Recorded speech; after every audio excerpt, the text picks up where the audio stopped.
In my regular work at the CPI, I usually monitor a lot policies implementation, how they are being executed, how our laws are being executed, if the government it's following its own laws, Mm. but also what is the government doing? And the answer to that question depends a lot on what is happening on the federal level. For those of you that may don't know, Puerto Rico is a colony of the U.S. since the 1898. So we are a country in the sense that we have our own culture, and we have somehow our own economic and fiscal system. But we depend a lot of what is happening in the U.S. Congress. So what is happening in the U.S., especially after the election of Donald J. Trump, affect us directly, which Mm. you all know that it's very controversial leader Yeah, he worldwide, withdrew. especially. He withdrew from the Paris Agreement.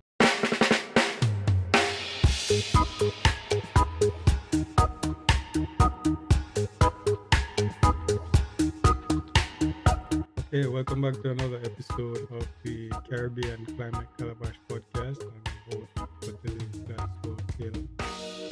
And today we have one of our one of our Caribbean climate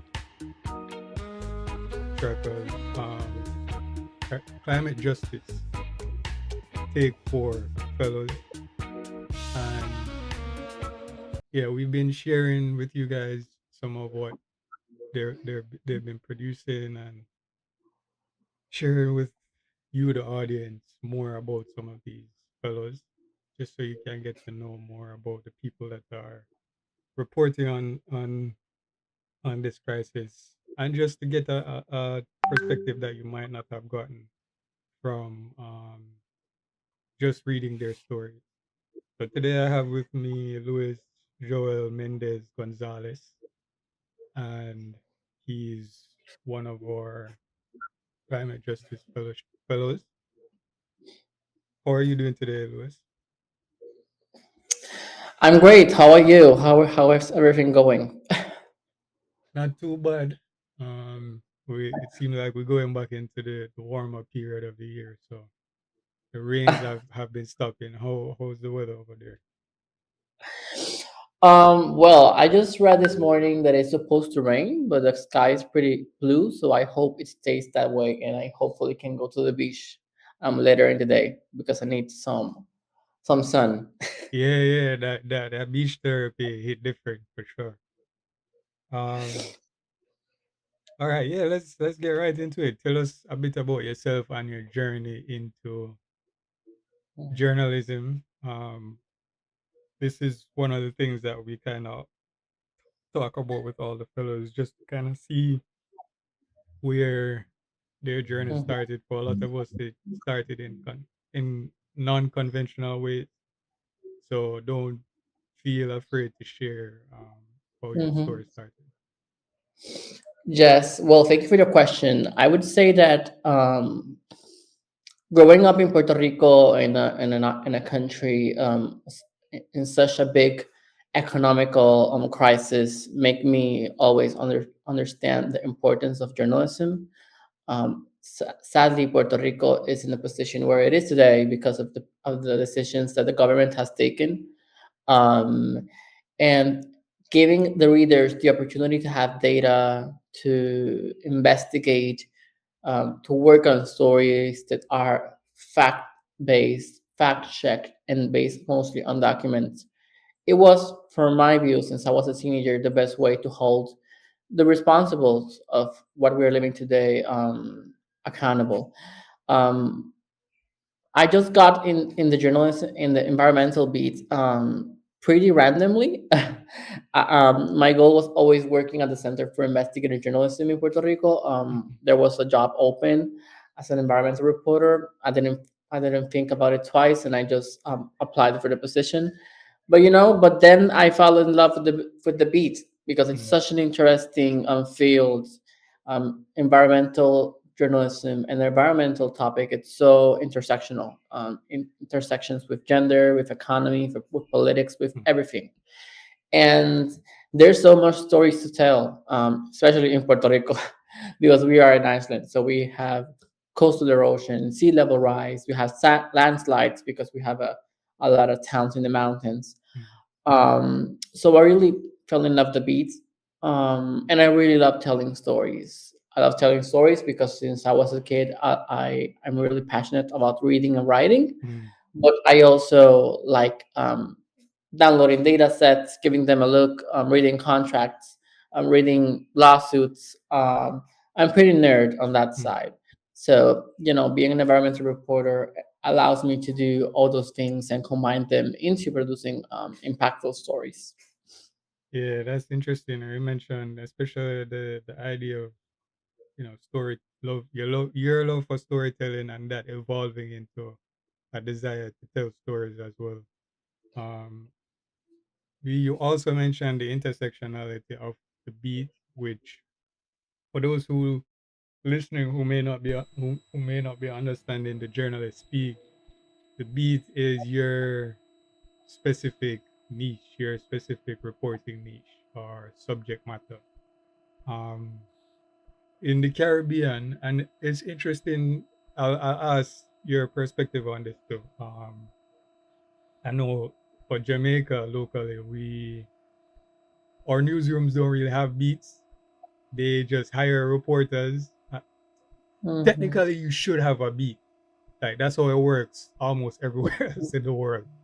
Mm-hmm. But part of that is because our journalism space isn't as developed as certain other places. So our newsrooms are pretty small. Sometimes they can't afford to put a reporter on a specific beat, so they just kind of let everybody do everything Mm-hmm.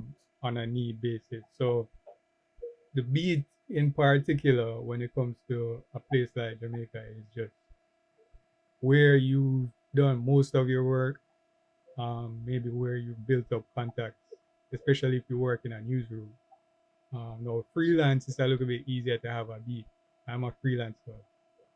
Um, Mm-hmm. for now, anyway, that's about to change very soon. But I've been a freelancer for several years, and I got my first beat was entertainment, and then eventually, similarly to you, I got into the environment and fell in love with it and all the ways in which it kind of intersects. At a certain point too, I found intersections between my two beats, which is entertainment and the environment. So yeah, this is something that I'd just like to share with all fellows too, and fellows, potential fellows and current fellows that might be listening, but also to the audience that the subject of climate change and the environment is very much interconnected with all aspects of our lives. Especially Mm-hmm. people us people like us islanders that um, live in countries where water and agriculture are our main and outdoor is a major source of propagation for our culture and livelihood. Mm-hmm. So yeah. Tell me a little bit about the journalism space in Puerto Rico in terms of beats and Mm-hmm. you know what's it like there. Yes. It's interesting because also in Puerto Rico, like there are a lot of newspapers that just hire like reporters in general. They Mm, don't have a beat, but at least I work in the only investigative media outlet in Puerto Rico. We are a mm, nonprofit, so we have more room to have reporters with specific beats, mm. and of course to develop long-term investigations. An Yeah. investigation in where I work can take 6 months, 3 months, 1 year, two Mm, years, because we have the resources. We have yeah. and that's how we were created. That's the purpose that we have in Puerto Rico. But before working as an investigative reporter, I was also a freelancer. I worked at different magazines, and I worked for a couple of years on reporting on mental health Mm, for our local magazine, and also I wrote also a lot about sexuality. mm, Um, and I also worked as a freelance reporter, as a hyper local reporter in the west side of Puerto Rico for a newspaper called La Isla Oeste. and I didn't have like a specific beat. My only beat was reporting on those towns that I was told to cover, mm, but I had to write about different things: entertainment, politics, and economic, hard news, soft news. So despite today, I am pretty mixed on this field, on this beat about environment and climate change specifically. I had the opportunity of reporting on different beats. And Puerto Rico, as the rest of the world, it has its challenges on the media industry. mhm, We are in a period of transformation. Many newspapers that were in print version for a lot of years and decades are now struggling to find its path into the digital world, and mostly to find resources mm, because people aren't buying that much print newspapers, so they are now asking themselves how we can generate revenue and keep being, you know, keep having a healthy business model mhm. and supporting all these employees that are reporters. So it's pretty interesting. And in Puerto Rico, we have like, I would say like two big newspapers. They are the ones that have been around for decades. And then we have like smaller newspapers that have been around for, I would say, like 10 or 15 or 20 years maybe. And then we have like this native digital media, like the one that I work in, and other like alternative media that are more focused on specific audiences. We Mm. have our TV channels. Of course, we have two top TV channels with their own newscast, and but we don't have that much radio stations producing news. That is not common in Puerto Rico. Mm, Like radio stations, despite the U.S., for instance, where it's very common having newscasts at radio in stations like NPR, mhm, we don't have that. And people consume mostly their news, I would say, nowadays in television. mm. And I had the feeling that, especially since 2020 or 2017, especially have people have also started to consume more news on social media. Yeah, exactly. The landscape is definitely shifting. Um, I think in the region, and traditional news outlets, like you mentioned, like newspapers, they're having to kind of struggle to figure out a way, um, and a business model that works. It's interesting because um, people tend to think of even media as, well, it is this thing that's meant to serve the public good, but people often forget that it is a business, and for the most part, Mm, they are private businesses. So they have yes. to figure out the business of it. They have to figure out, important verticals that can help them to have resources to do some Mhm. stuff. So that's interesting. But yeah, we could perhaps get into your story here and see your perspective on it, which is talking a little bit about the colonial status of Puerto Rico and how that's affecting um, climate change adaptation. Mhm. Yes. I would say the stories that I am producing and that I have already published at Climate Tracker have been mostly focused on explaining to a broader audience that maybe it's not from Puerto Rico and maybe it's not familiar to the Iceland, our political status, our current economical reality, and how that intersects with our mitigation and adaptation effort to climate change. And this story is an example of that.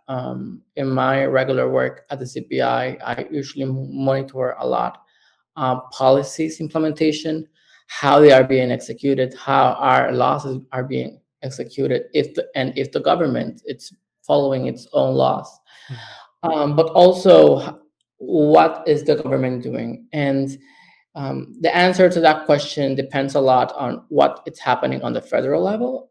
For those of you that may don't know, Puerto Rico is a colony of the U.S. since the 1898. So we are a country in the sense that we have our own culture, and we have somehow our own economic and fiscal system, but we depend a lot of what is happening in the U.S. Congress. So what is happening in the U.S., especially after the election of Donald J. Trump, affect us directly, which you all know that it's very controversial leader Yeah, he worldwide, withdrew. especially. He withdrew from the Paris Agreement. Yes, yeah, yeah, yeah. Um, but that has been my mission on Climate Tracker. That's what I intend to keep doing the rest of the months that I have here. Try to give more visibility to Puerto Rico and the rest of the Caribbean, because in Spanish we have a word that I use a lot, and it is insularizados. I don't know if that word has a translation in English, Mm. but in Puerto Rico, because our relation with the US, we are always seeing what is happening there, and we are not seeing what is happening in the rest of the Caribbean.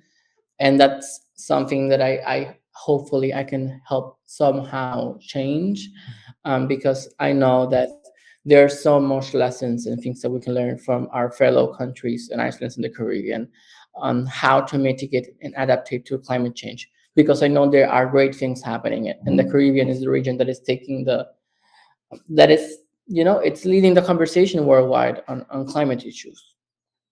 Yeah, I agree. So talk a little bit more about that and how you feel that that's kind of affecting the colonial status, because some people may not know at all that the people may think that it's just it's just close ties, um but some people may not know that about its official status, and then like you're mentioning in your story how it's kind of stopping some of that. Mm-hmm. Yes. For instance, in Puerto Rico, to finance maybe of our mitigation and adaptation initiatives, we use federal funds. One of the main fund sources that we use nowadays to mitigate those initiatives are called UVBG MIT. Mhm. They are somehow like a grant approved by the U.S. Congress to the different states and territories to finance different initiatives like coastal erosion, roads adaptation to landslides, and so on. And we have other sources of income that use to finance that initiatives. After Hurricane Maria in Puerto Rico has become very, I would say, dependent of federal money, because of the crisis that caused, the destruction, and because there are like billions and billions of dollars of U.S. Congress allocations coming to Iceland to reconstruct and rebuild um, the Iceland. So every decision that the U.S. Congress takes or Mhm. the president takes, it affects us directly, and that's even worse in the case of Puerto Rico as a territory in touch with places that are states already, because we don't have representation at the Congress. We don't have a vote. We have a voice, but that voice can't vote, and usually that voice can't do that much, because if it can vote, other Congress um, persons don't um, put them put that person into consideration. So we are in a very complicated position where we depend exclusively Mhm. of what is happening in the U.S. And if something were to happen that maybe affect us as a country, as an Iceland, we don't have much tools to work. We don't have that much things to really do to change that situation, and that is extremely complicated in the case of Puerto Rico. I know that maybe people from other parts of the world, other parts of the Caribbean or Latin America, which are the regions that we belong to, think that we may have more economic resources because we have maybe a bigger GDP than Mhm. other places. But that doesn't necessarily reflect on what is happening for people that live in Puerto Rico day by day. So it's very complicated to explain just a podcast. It Yeah, requires a huge crash course to really, get into the details of being a territory slash colony of the U.S. and the implications of having a climate issue. yeah. And how does that affect you too? Just as a citizen, as a journalist, because like we kind of mentioned, Donald Trump not only withdrew from the WHO, but he also withdrew from the Paris Agreement, which means that you know, well, yeah, Mm, it means a lot of things that I can't is one of those things, like you said, that we probably need another entire podcast for. But yeah, mm, how do you feel that these things affect you individually? Like, how do people feel about? Because we might not know how people on the island are feeling about these things, and how it just the optics of it affects them as well. Because I hear that it's also a very tourist based U.S. story, like U.S. tourism is one of the biggest things there. mm-hmm. Yes. How it affects me individually, it's complicated, because um, the US president was democratically elected, and I would say that half of the country voted for him. So half of the country somehow validated his views about climate, economy, politics, and that really is something that I need to respect as a reporter, as a person, Hmm. as a human being. But on a personal level, and also as an environmental reporter, I am concerned, and I would say that many reporters in Puerto Rico and in the US are also concerned about how the next 4 years will affect all the efforts that have been done for decades regarding the environment. I have seen firsthand how coastal erosion has transformed beaches that I usually go went to when I was a kid. And I'm concerned that if we cut financing and funds from those initiatives, those beaches are eventually in the next 2 or 3 years are going to completely disappear. And that's really concerning for me because at least in Puerto Rico, as an island, the coast it's part of our identity. Going to the beach is part of who we are as an island. And I'm only also concerned about the people that, for instance, lives in the mountains. Like my family, I was born and raised in Moca, which is a town based on the mountains, um, and landslides are very common. So what will happen also with that people? That sadly, possibly, or maybe will not receive the funds and the money to work on adaptation initiatives to make their roads more resilient to landslides.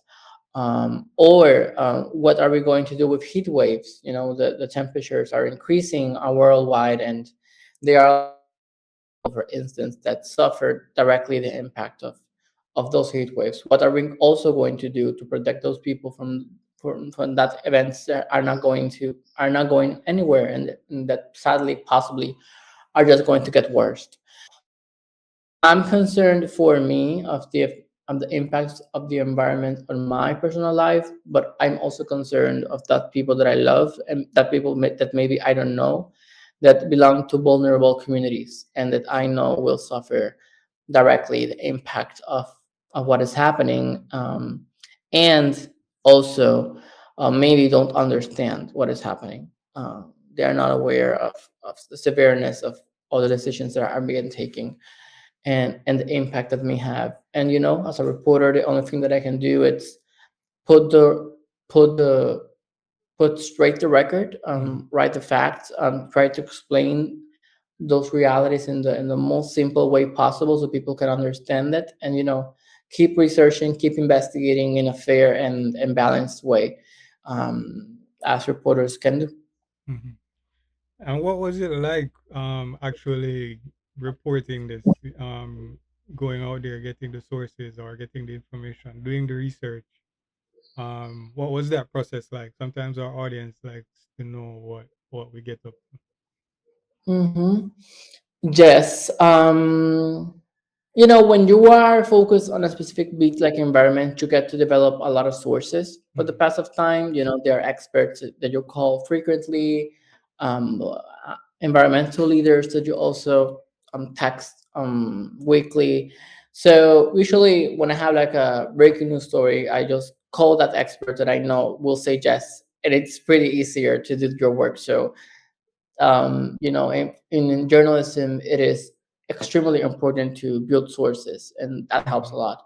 And that's what I've done with several experts and leaders. Also, when you are in a beat, you read a lot of what is happening in the world, in Puerto Rico, in my case, or what has been published. I usually read a lot academic articles that are being published. I usually look for them at Google Scholar, and that also gives me a broader view of what is happening in the world. And maybe someday I'm writing an article, I need a specific data, and I remember that study that I mm-hmm, read a month ago, and I downloaded and I incorporated it.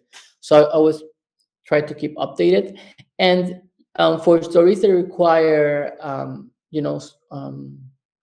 testimonies of people that have been affected by those issues, I would say that's the hardest part, because there are times where you have to go to the communities, reach mm, out to people that you don't know, and maybe they are in their homes and you don't know how to approach them. That happens. Even in my case, I've been like in the field for a couple of years, and it's still hard today.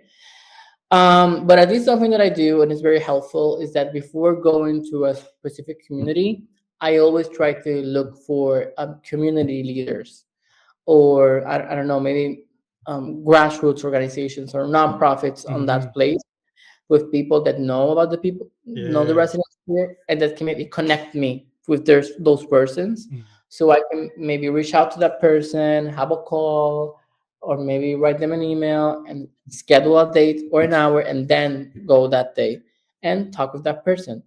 But I know that that is not always possible. When a hurricane comes up, for instance, you have to go to the field like now, and you don't have that time.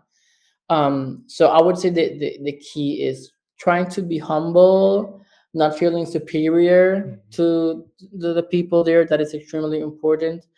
Trying to be empathic and respecting people's limits.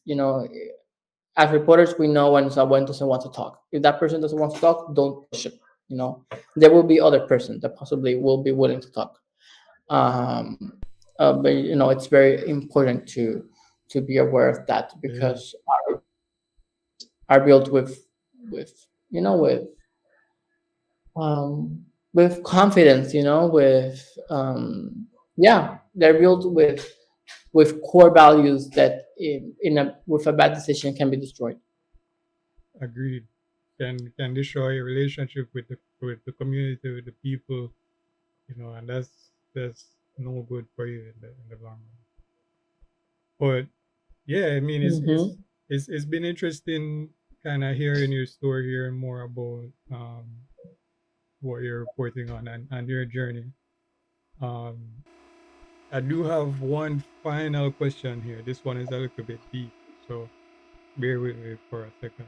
Um, all right, so the AES coal plant disproportionately harms Afro Puerto Rican communities in Guayama.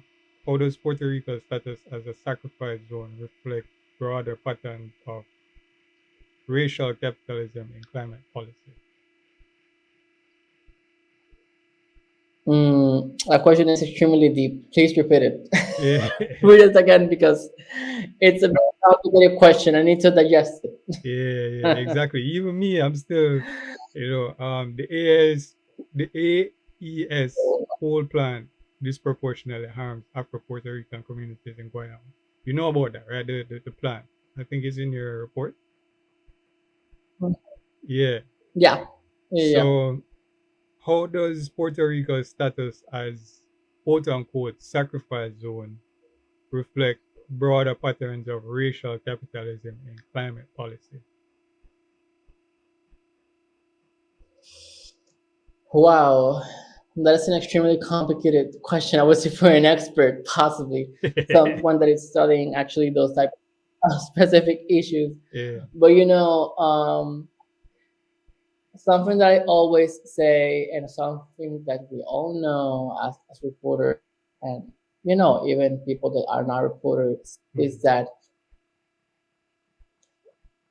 how we adaptate to climate change, it's completely directly tied to um, how wealthy a country is. And today, actually, I published a story at the Center for Investigative Journalism about a report that was released by the Greenwatch Foundation in Germany, which put Puerto Rico between the 10 first countries in the world um, that have suffered the most because of climate change. And one of the things that one of the authors of that study mentioned is that they found out that um, economic disparity, poverty, have a direct impact um, on contributed directly on having those countries there, because Yeah. between those 10 countries affected the most in 2022 because of climate change, there were like seven high income countries, and among those countries were the US and Puerto Rico. And it was quite surprising because we all know that the US especially is one of the wealthiest countries in the world. So why that country is there?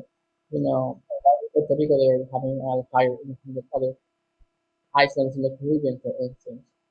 That's a key question. And that demonstrates how um, we really need to have a broader view of finances, of economics, to really understand how a place is being adapted, but also to find out solutions. I know that it is easier say it than doing it. Um, but there are examples of communities in a local level that don't having the resources. They are doing great things to contribute, stop or reduce the impact of climate change. People that just do simple things as cleaning up the beach, or maybe selling or educating about paper straws.